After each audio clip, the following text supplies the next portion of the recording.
2 थोड़ी एक कंद मूल चुन खाए वंड खंडवाथा। गुरु जी बता रहे हैं कि एक वैसे जीव परमात्मा ने अपने हुक्म के अंदर अनेकों जीव बनाए हैं, 84 लाख दुनिया बनाई हैं। एक ऐसे जीव बनाए जो केवल वन खंडों प्रदेशों में रहते हुए और कंद मूल चुन करके खाते हैं और अपना भरण पोषण करते हैं। और एक भगवा वेश कर पढ़ते, एक ऐसे भी हैं जो केवल वस्त्रों पीले वस्त्रों को धारण कर लिया है और वेश धारण कर लिया है और फिर है योगी सन्यासा, और योगी बन करके सन्यासी बन करके हर दिशा में घूम रहे हैं, भ्रमण कर रहे हैं। जबकि गुरु जी कह रहे हैं कि अगर जो पीले वस्त्र धारण किया, अगर जो मन को नहीं रंगा तो योगी तुम्हारे ये वस्त्र पहने व्यर्थ हैं। और योगी का मतलब मिला देना, मिलाना योगी का मतलब मिलाने वाला। और मिलाने वाला जो जीव परमात्मा से मिला देता है एक जीव को दूसरे जीव से, बस तो योगी का कार्य यही है। और सन्यासी मतलब अपने घर में ही स्थित हो जाना, अपने घर में ही ग्रस्त रहते हुए सन्यासी माने समाधिस्थ हो जाना, अपने को संयमित कर लेना। अगर जो अपने में समाधिस्थ नहीं हुआ तो ऐसे कैसे सन्यासी कहला सकते हैं। कहते सन्यासी बन गए हैं अगर जो 2500 साल जा करके भ्रमण किया है, और अगर जो पंचचोर नाले ले आया और पंचचोर अगर जो अंदर से विकार खत्म नहीं हुए तो तुम्हारा सन्यासी बन करके भ्रमण करना उसका कोई अर्थ नहीं रह जाएगा। योगी और सन्यासी जो भ्रमण कर रहे हैं उनके अंदर अगर जो 5 चंडाल अंदर बसे हुए हैं तो उनका ये भ्रमण करना व्यर्थ है। अंदर तृष्णा के, क्योंकि ऐसे जीवों के अंदर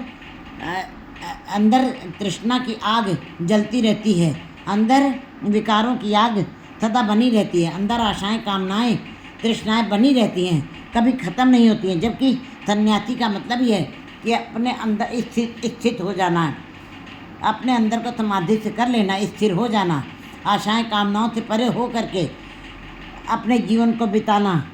अंदर तृष्णा के, लेकिन अगर जो अंदर तृष्णा की आग जल रही है, अंदर विकार नहीं खत्म हुए और भोजन की अति तीव्र इच्छा बनी हुई है, खाद्य पदार्थों का अंदर से प्यास खत्म नहीं हुई है, वृथा जन्म गवाए न गिरही न उदाता, ऐसे जीव जो हैं अपने जीवन को व्यर्थ बिता रहे हैं, उनके जीवन का कोई अर्थ नहीं है, गवा करके न गृहस्थी रह जाते हैं, वो न गृहस्थी कहलाते हैं और न वो सन्यासी कहलाते हैं। उनका जीवन खाली चला जाता है। जो तुम जकर कहो, जैसे खाली घर में कौवा आ जाए तो उसको कुछ प्राप्त नहीं होता है, इसी प्रकार ऐसे जीव न गृहस्थी कहलाते हैं और न सन्यासी में रह जाते हैं। जम काल सिरों न उतरे त्रिभुज मंथा, क्योंकि वो रज तम सत्य से ऊपर नहीं उठे हैं, ऐसे जीवों के ऊपर यमकाल सदा ही बना रहता है। यमकाल का डंडा सिर के ऊपर बना ही रहता है। गुरुमति काल न आवे नेड़े न जा होवे दाता दाता, लेकिन गुरु जी निराश नहीं कर रहे हैं जीवों को। कहते हैं अगर जो कोई जीव गुरु की मत को धारण कर ले, गुरु के शब्द के साथ गुरु के उपदेशों के ऊपर चले और उसके अनुसार अपने जीवन को बिताए, गुरुमति काल ना पड़े, फिर काल उनके ऊपर काल उनके ऊपर नहीं सवार होगा, काल नहीं आएगा, नेड़े जा होवे दासन दा, उसको छू भी नहीं पाएगा। अगर जो वे दासों के दास बन गए, इतनी विनम्रता, इतनी दीनता और मैं मेरी के भाव से ऊपर उठ गए हैं, जो जिनके अंदर विकार खत्म हो गए हैं और गुरु के शब्द के साथ जो अपने जीवन चला रहे हैं, उनके ऊपर काल भी उनके नज़दीक नहीं आएगा। और जो दासों के दास बन गए, सच्चा शब्द सच मन कारी ही मायो दाता, सच्चे शब्द के साथ जो जुड़ गए, गुरु के सच्चे शब्द के साथ जुड़े, गुरु के शब्द के साथ जुड़ करके सच को अपने मन में धारण किया है, घर ही मायो दाता। और उनको बाहर जाने की ज़रूरत नहीं, उनको योगी बनने की ज़रूरत नहीं, उनको भ्रमण करने की ज़रूरत नहीं, उनको सन्यासी बनने की भी ज़रूरत नहीं, उनको ये नंगे पैर चलना, अपने शरीर को देही को दुख देना, ये सब करने की कोई ज़रूरत नहीं रह जाएगी। सच मन कार्य ही मायो दाता, अगर जो घर में ही रह करके अपने को उदास कर लें, अपने को निराश कर लें और उदासी परिवार में रहते हुए थोड़ा सा निर्लेप, संसार में रहते हुए थोड़ा सा निर्लेप हो जाएं, प्रभु इन तो तोड़ इन संग जोड़ी, जरा सा आप संसारिकता से ऊपर उठ जाएंगे परमात्मा निरंकार के साथ मिलाप आपका हो जाएगा। नानक सतगुरु सेवन अपना से आता से निराता।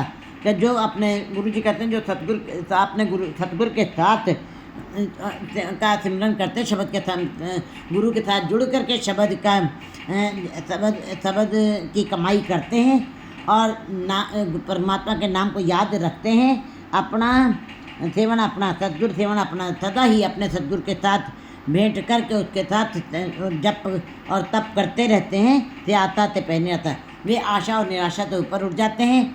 वे आशा और निराशा से ऊपर उठ जाते हैं। उनके अंदर उनकी आकांक्षाएँ तटस्थ हो जाती हैं, उनकी आकांक्षाएँ ख़त्म हो जाती हैं, वे स्थिर हो जाते हैं। उनके अंदर आशाएँ, कामनाएँ और तृष्णाएँ चुक जाती हैं। भाव ये है कि जो आशाएँ, तृष्णाएँ, कामनाएँ तो नहीं कभी ख़त्म होती हैं, लेकिन गुरु के शब्द के साथ जब जो कोई जुड़ जाता है उसको इस बात की समझ आ जाती है कि परमात्मा के नाम की प्राप्ति में ही सारी आशाएँ और कामनाएँ और तृष्णाएँ पूरी हो जाती हैं।